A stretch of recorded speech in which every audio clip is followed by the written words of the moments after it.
중화 반응에 대한 얘기는 이제 거의 다 한 겁니다. 사실 우리 책을 보시면 188페이지 중화 반응의 알짜 반응식 설명 쭉 돼 있습니다. 선생님이랑 다 한 거죠.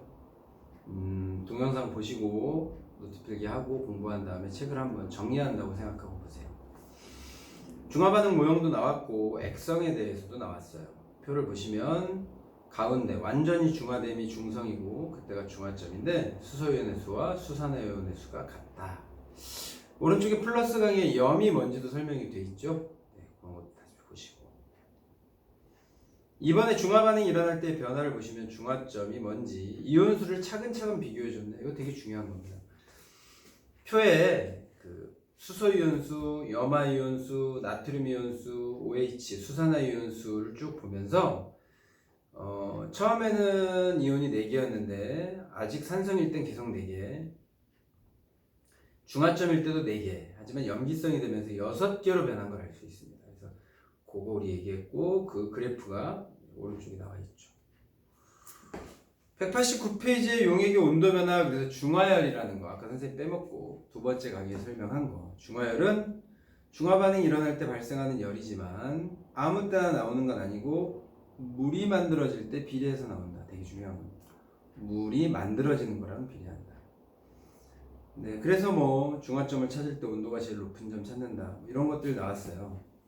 중화 반응이 이제 이 정도 선에서 나와야 하는데 네, 통합과학에서 조금 어렵게 나올 수도 있습니다. 이런 거 한번 해줄게.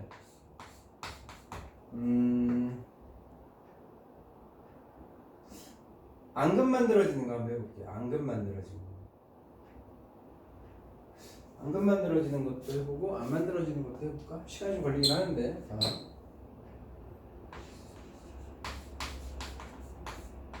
수산화 칼슘에 묽은황산 아니면 H2SO4겠죠. 를 가할 때 아까는 산에다 염기 넣었으니까 이번에 염기에다 산을 넣어볼게. 근데 이제 차이가 뭔지를 여러분들이 잘 봐야 돼요. 차이가 뭐냐면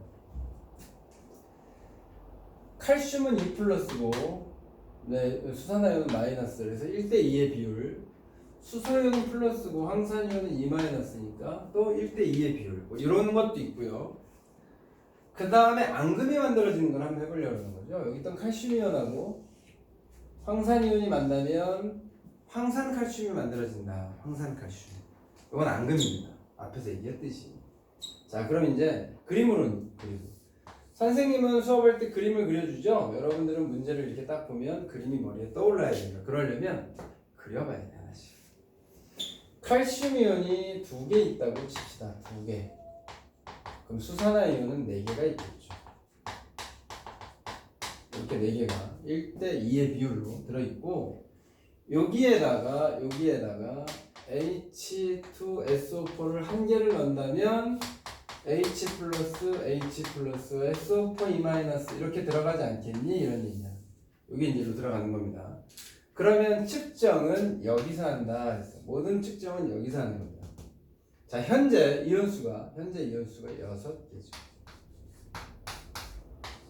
칼슘이온이 2개, 수산화이온이 4개. 자, 이렇게 들어있는 6개인 상황이 아직 염기성이고. 근데 이게 하나 들어오면 들어가면서 없어진다. 왜 없어지냐면 중화 반응에서 물이 2개 만들어졌습니다. 그러면 얘가 하나 들어가니까 5개가 됩니까? 아니죠. 이럴 때는 앙금이 만들어져 버려요. 앙금이 만들어져 버리니까 이온수가 3개가 됩니다. 요거밖에 안 남았어요.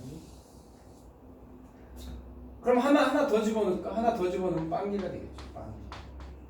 이때가 중화점이다. 하나 더 집어넣는 것도 써줄게. H2SO4를 하나 더 집어넣는다면 H 플러스 SO4 E 마이너스가 또 들어가면서 얘랑 없어져서 중성이 됐는데 얘랑 앙금 만드니까 이때는 이온이 빵이야, 빵. 이럴 때 중화점을 찾는다면 여기가 전류고 여기가 집어넣은 황산이야. 황산의 양입니다. 그렇다면 이때는 전류는 0이 될 수 있다. 물론 온도는 동일합니다. 온도는 중화점에서 가장 높은 여기가 이제 그렇게 되겠죠. 왜냐? 왜 0이 됐냐? 앙금도 만들어졌기 때문이다. 자, 여기에서 식을 쓰면 전체 반응식을 써드릴게요. CaOH2에다가 H2SO4를 넣었더니 CaSO4가 앙금이고 물이 두 개가 만들어졌다. 이렇게 쓰면 되죠. 그런데 이것도 알짜 반응, 이것도 알짜 반응, 구경꾼이 없기 때문에 남아있는 이온이 없는 거야. 이럴 경우엔 전류가 0이 될 수도 있습니다. 특이한 경우죠. 특이한 경우입니다. 이때는 알짜 반응식이 두 개입니다. 알짜 반응식이 두 개다.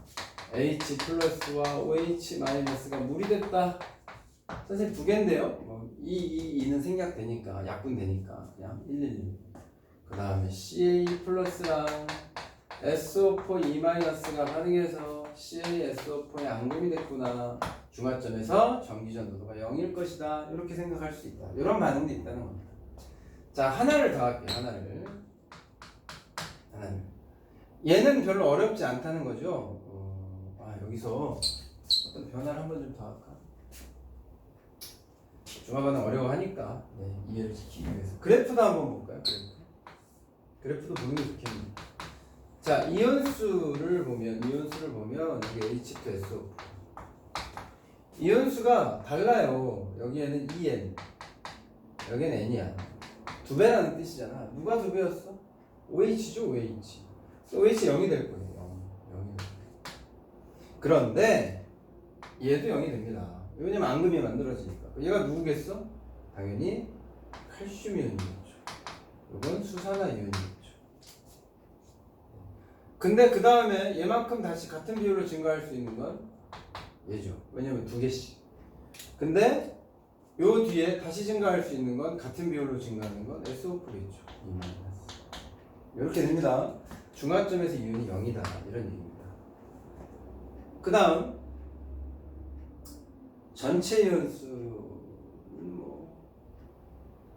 전체 이온수 같이 주니까 없어지니까 이 정도면 되겠네. 네. 자, 이런 것도 하나 있고요. 이런 거 다 하기는 좀 그러니까 지우고서 다시 한번.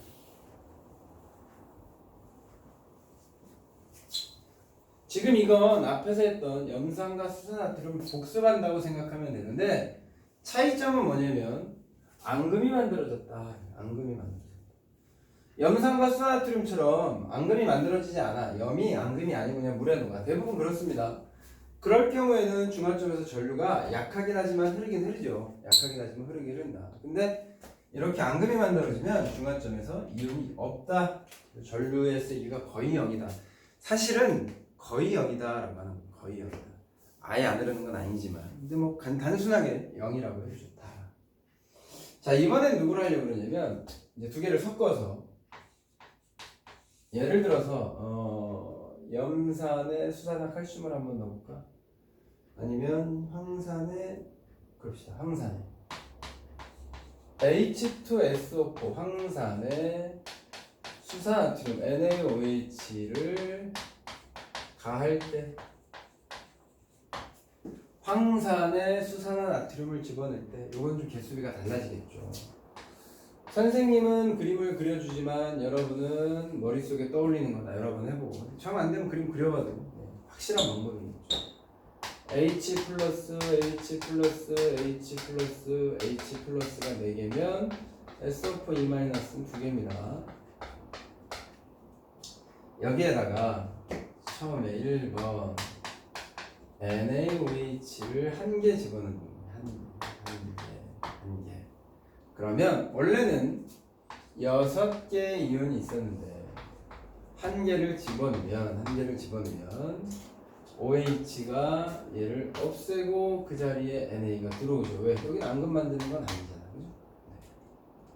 그죠? 네. 그래서 계속 변하지 않네. 6개. 이건 변하지 않네.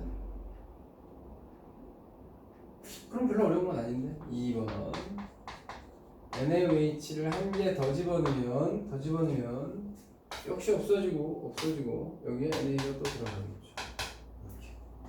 이렇게. 얘는 2번도 6개. 아, 중화점까지 그냥 6개가 되겠구나. 6개. 그 다음에 이온수가 다시 올라가겠죠. OH도 NA도 계속 증가할 거니까. 많이 어려운 그래프는 아니다. 얘는 전류가 NaOH를 집어넣어도 전류가 이렇게 되겠네요. 이온수를 한번 해볼까?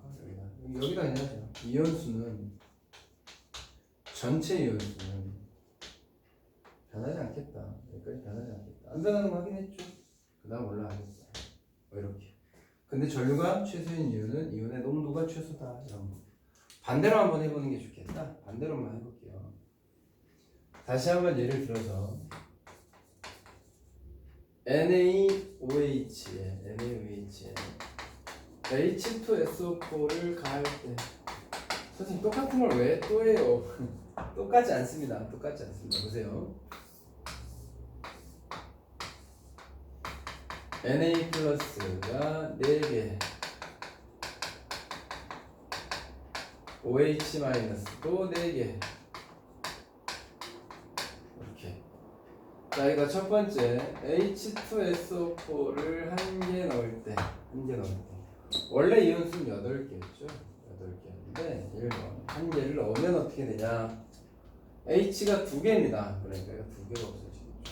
H 플러스가 2개잖아. 그리고 SO4가 E 마이너스 하나밖에 못 들어오니까 7개 들어오죠. 그죠? 네. 2번 1개 더 넣어. 2번. 그럼 역시 H 2개 없어지니까 이거 2개 없어지겠죠. 중화가 돼버렸네. 그러면 6개야. SO. 이렇게 됐다. 네. 그러니까 개별 이온수를 한번 따져보면 이건 이제 개별 이온수를 따질 거예요. H2SO4를 집어넣으면 NA랑 OH랑 똑같았잖아. 근데 NA는 계속 가고 OH는 급격히 쭉. 늘어나는 건 여기에 반만 늘어나. 이렇게 늘어나. 반밖에 안 됩니다. 그래서 이건 이온수가 줄겠죠. 이런 것도 있으니 이런 개수들도 좀 잘 세보자. 이게 나올 확률이 많지는 않다. 그냥 한번 해본 거니까 참고로 하시고. 사실 중화 반응은 다 끝난 건데 지금 하는 건 좀 어렵게 나오거나 좀 난이도 있는 문제를 풀 때는 해야 되는데 봐. 산염기를 섞었을 때 중성이라는 의미와 산성이라는 의미와 이런 거를 좀 봅시다. 봐봐. 중화 반응을 시켰다면 항상 중화점은 아닙니다. 왜냐면 중화점이 되려면 개수가 같아야 되는데 이 앞에는 다 다르잖아, 그지? 그럼 봐봐. 섞었더니 산성이다. 그 말이 무슨 뜻이냐면 CL이 가장 많다. 염산과 수나트륨만 합니다. 그리고 NA와 H를 합친 개수가 똑같다. 이온의 개수 얘기합니다. 중화 반응에서 이온의 개수를 비교할 때 이온의 개수. 자, 이게 무슨 말이냐면 봐.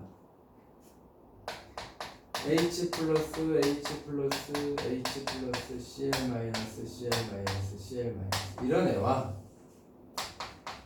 Na 플러스 OH 마이너스 이런 애를 섞었다고 봅시다. 섞으면 없어지죠. 전체 개수가 6개입니다. 하나, 둘, 셋, 넷, 다섯, 여섯. 근데 무조건 그 중에 반은 염화이온입니다. 이 말을 하는 거예요. 그리고 수소이온과 나트륨 이온을 합치면 딱 염화이온과 같다. 그러니까 전체의 반이 CL이다. 이런 의미, 산성이라면. 중성이라면요? 얘도 없고 얘랑 수산화이온이 얘도 없고 수산화이온도 없고 얘랑 같아지는 거죠. 중성이랑. 한번 해볼까요? Na 플러스 OH 마이너스를 넣는데 아직도 산성이야. 왜? 얘가 하나 남았으니까. 그래도 이온수는 6개야. 그 중에 얘가 반을 차지하는 거 맞죠? 그죠? 이게 되게 중요한 거라고 했어요. 그러면 NA랑 OH를 한 개씩 더 넣어주면 중성입니다. 중화점이죠. 그럼 얘도 없고 얘랑 같아지는 게 중화점 맞잖아. OH도 없고 H도 없고 염화이온과 나트륨 이온이 똑같다. 그게 중성입니다. 아시겠죠? 그런데 염기성을 만들어 볼 거예요. 하나씩 더 넣을까? 그러면 없어질 애가 없어요. 없어질 애가 없고 세 개에다가 하나, 둘, 세 개 갖다 썼는데 네 개가 되고 얘가 하나 더 들어왔으니 중화 반응을 해서 염기성이라면 자 이건 어려운 거라서 저렇게 복잡한 애가 안 나와. 2 플러스 이런 거 안 나오고 염산하고 수산나트륨만 정확하게 알면 됩니다. 네, 염산이랑 수산나트륨 뭐 KOH도 되겠죠. 똑같이 1 플러스만 염기성이 됐다면 누가 제일 많냐면 NA가 제일 많습니다. 그리고 Cl-와 수산화 이온을 합한 만큼 있다. 얘가 반이라는 거야. 자 정리. 산성이라면 반이 Cl다. 반이 Cl다. 그리고 어떤 비율인지는 모르지만 한쪽엔 H 플러스 한쪽엔 Na 플러스다. 중성이라면 딱 반이다. 어떻게 Cl-랑 Na 플러스랑 반이다. 염기성이라면 항상 누가 반이다? NA가 반이다. 그리고 나머지 비율대로 음이온이 있다. 어떻게 Cl이다. 이건 정말 중요한 얘기입니다. 그래서 중화 반응에서 이걸 이용해서 문제를 푸는 게 아주 많고 사실 설명을 좀 더 할 것도 있지만 일단 여기까지 기억하고 문제를 풀면서 해줄 얘기가 문제를 풀면서 해야 되는 얘기인 것 같습니다. 그래서 요 다음에 어려운 문제를 꼭 맞추고 싶다면 학교에서 낼 가능성이 있습니다. 그래서 맞추고 싶다면 여기까지는 공부를 좀 해두는 게 낫겠다.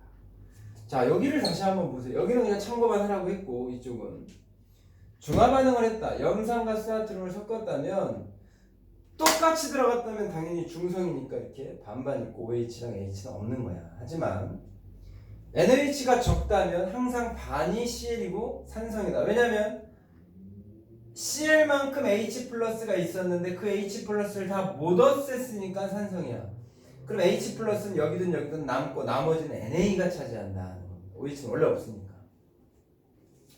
염기라면 항상 NA가 전체 이온수의 반이고 나머지는 Cl과 OH- 음이온의 합이다. 이런 얘기를 꼭 기억을 했으면 좋겠습니다. 중화 반응이 이론은 어렵지 않고요. 문제가 좀 잘 안 풀린다.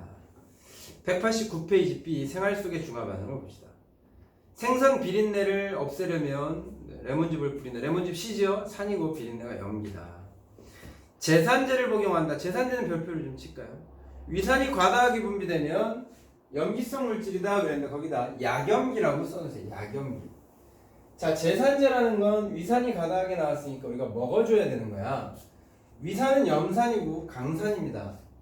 선생님 위산이 염산이고 강산이니까 강한 걸 먹어야 되지 않나요? 그랬는데 우리가 먹거나 아니면 생명체나 아니면 생태계에다 집어넣는 건 전부 다 약을 집어넣어야겠죠.